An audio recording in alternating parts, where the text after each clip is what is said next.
Karnataka special ബസ്സാറിൻ്റെ റെസിപ്പിയാണ് പറയാൻ പോകുന്നത്. അപ്പോൾ അത് ഉണ്ടാക്കാനായിട്ട് ഒരു വലിയ പാത്രത്തിൽ മുളപ്പിച്ച മുതിര ഇട്ട് കൊടുത്തിട്ടുണ്ട്. അത് കഴിഞ്ഞ് ഇതിലേക്ക് 2 തരം ചീരയാണ് ചേർത്ത് കൊടുക്കുന്നത്. ഒന്ന് സാധാരണ നമ്മുടെ കറി വെക്കുന്ന ചീര അമ്രാന്തസും പിന്നെ ദില്ലീവ്സ് ചേർത്ത് കൊടുത്തിട്ടുണ്ട്. നല്ല മണമുള്ളൊരു ചീരയാണ്.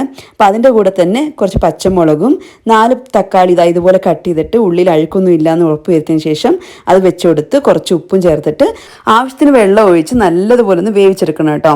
നമ്മൾ ചേർത്തേക്കുന്ന ചീരയും എല്ലാം പകുതി ക്വാണ്ടിറ്റി ആവുന്ന വരെ വേവിച്ചെടുക്കുക. അത് കഴിഞ്ഞ് വെള്ളം മാറ്റി വെക്കുക. ഇനി ഇതിൽ നിന്ന് തക്കാളിയും പച്ചമുളകും ഒക്കെ എടുത്ത് മാറ്റി വെക്കുക. നമ്മളത് അരയ്ക്കാൻ പോവാണ്. അപ്പോൾ അതിനായിട്ട് ഒരു വലിയ ജാറിലേക്ക് തേങ്ങ, വെളുത്തുള്ളി, ഉള്ളി, നല്ല ജീരകം, പുളി, പിന്നെ മല്ലിയില, നമ്മൾ വേവിച്ച് മാറ്റി വെച്ചിരിക്കുന്ന തക്കാളി, പച്ചമുളക്, കുറച്ച് വെള്ളം ഇത്രയും ചേർത്ത് നന്നായിട്ടൊന്ന് അരച്ചെടുക്കുക. ഇനി ഇത് നമ്മൾ കറിക്ക് വേണ്ടി മാറ്റി വെച്ചിരിക്കുന്ന വെള്ളം ഉണ്ടല്ലോ, മുതിരയൊക്കെ വേവിച്ച വെള്ളം, അതിലേക്ക് ചേർത്തതിന് ശേഷം നല്ലതുപോലെ ഇളക്കി തിളപ്പിച്ച് മാറ്റി വെക്കുക. അത് കഴിഞ്ഞ് കടുക് താളിച്ച് വെച്ച് കഴിഞ്ഞാൽ ബസ്സാറ് റെഡിയാണ് കേട്ടോ. ഇനി ബാക്കി വരുന്ന ആ ഒരു പയറുണ്ടല്ലോ, നമ്മൾ വേവിച്ച് വെച്ചിരിക്കുന്ന മുതിര ഉണ്ടല്ലോ, അത് വെച്ചിട്ട് ഒരു തോരനും കൊണ്ട് ഉണ്ടാക്കിയെടുക്കാൻ പോവാണ്. അപ്പോൾ അതിനായിട്ട് ഒരു വലിയ കടായിലേക്ക് എണ്ണ ഒഴിച്ചു കൊടുത്ത് എണ്ണയൊന്ന് ചൂടായി വരുന്ന സമയത്ത് കടുക് ഇട്ട് പൊട്ടിച്ച് എന്നിട്ട് വെളുത്തുള്ളി, മുളക്, കരിവേപ്പില, ഉള്ളി ഇത്രയും ചേർത്ത് നന്നായിട്ടൊന്ന് വഴറ്റിയെടുത്തിട്ടുണ്ട്.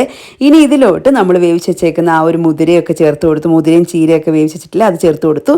എന്നിട്ട് എല്ലാം നല്ലതുപോലെ ഇളക്കിയെടുക്കുക. അതിലേക്ക് കുറച്ച് തേങ്ങയും കൂടി ഇട്ടിട്ട് അടച്ചു വെച്ചൊന്ന് ആവി കഴിഞ്ഞാൽ നമ്മുടെ തോരൻ റെഡി ആയി കേട്ടോ.